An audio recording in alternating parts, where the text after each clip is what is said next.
नमस्कार. तर आज आपण पुन्हा एकदा एका नवीन रेसिपीसोबत भेटत आहोत. तर आज आपण मुलांच्या टिफिनसाठी झटपट होणारी आणि मुलांना आवडेल अशी नवीन रेसिपी बनवणार आहोत. त्यासाठी रेसिपी संपूर्ण पहा आणि रेसिपी आवडल्यास व्हिडिओला लाईक करा, शेअर करा आणि चॅनलला सबस्क्राईब करा. इथे मी एका बाउलमध्ये 1 वाटी कांदे पोह्यासाठी जे पोहे आपण वापरतो तेच पोहे घेतलेले आहे. पोहे स्वच्छ धुवून घ्यायचे आहे आणि भिजायला ठेवायचे आहे. जसे आपण कांदे पोह्यांसाठी भिजायला ठेवतो अगदी तशीच. आता इथे पोहे स्वच्छ धुवून भिजायला ठेवलेले आहे. एक बाउल घ्यायचा, त्यामध्ये अर्धी वाटी रवा घ्यायचा आणि त्यामध्ये अर्धी वाटी दही टाकायचं आणि व्यवस्थित मिक्स करून घ्यायचं. दह्याचं प्रमाण तुम्ही कमी जास्त केलं तरी सुद्धा चालेल. आता रवा आणि दही व्यवस्थित मिक्स करून घ्यायचं, जेणेकरून रवा व्यवस्थित दह्यामध्ये मिक्स होईल.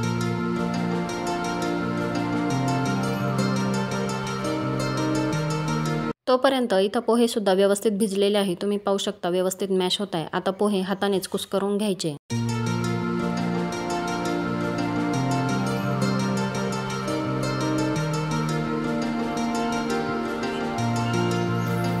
पोहे मॅश करून घेतल्यानंतर त्याचा असा गोळा बनेल इथपर्यंत आपल्याला पोहे व्यवस्थित मॅश करून घ्यायचे आहे. आणि पोहे व्यवस्थित मॅश करून झाल्यावरती त्यामध्ये आपण जे रवा आणि दह्याचं मिश्रण तयार करून ठेवलेलं आहे म्हणजेच बॅटर, ते बॅटर टाकायचं. बॅटर टाकून झाल्यावर त्यामध्ये अर्धा चमचा काळे तीळ, अर्धा चमचा मीठ टाकायचं आणि पुन्हा एकदा व्यवस्थित मिक्स करून घ्यायचं. आता इथं तुम्हाला जर बॅटरची कन्सिस्टन्सी थोडीशी पातळ वाटली तर यामध्ये तुम्ही रवा जास्त प्रमाणात वापरू शकता. काहीही चवीत फरक पडत नाही. किंवा याऐवजी तुम्ही तांदळाचं पीठ किंवा कॉर्नफ्लॉवर सुद्धा वापरू शकता. आता इथे तुम्ही पाहू शकता जसं आपण कणकेचा गोळा तयार करतो अगदी तसाच गोळा तयार झालेला आहे. एका प्लेटला किंवा चाळणीला तेल लावून घ्यायचं, हाताला सुद्धा तेल लावून घ्यायचं आणि गोल गोल गोळे तयार करून घ्यायचे. किंवा इथं तुम्ही तुमच्या आवडीनुसार कुठलाही आकार दिला तरी सुद्धा चालेल. आता याचप्रमाणे मी सर्व गोळे तयार करून घेते.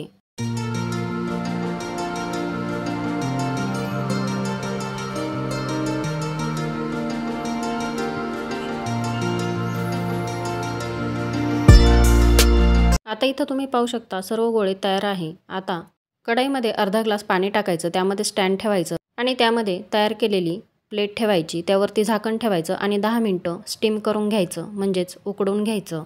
10 मिनटानंतर तुम्ही इथे पाहू शकता इडली व्यवस्थित शिजलेली आहे. काढून घ्यायची, थंड होऊ द्यायची आणि थंड झाल्यानंतर तुम्ही पाहू शकता अगदी आरामात निघत आहे, कुठेही चिकटलेले नाही.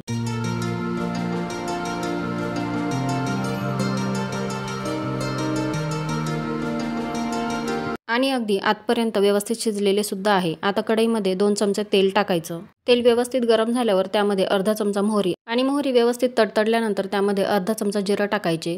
चिमूटभर हिंग टाकायचा. 7 ते 8 कढीपत्त्याची पानं टाकायची आणि 2 हिरव्या मिरच्या मधोमध कट करून टाकायच्या. आता हे व्यवस्थित परतवून घ्यायचं.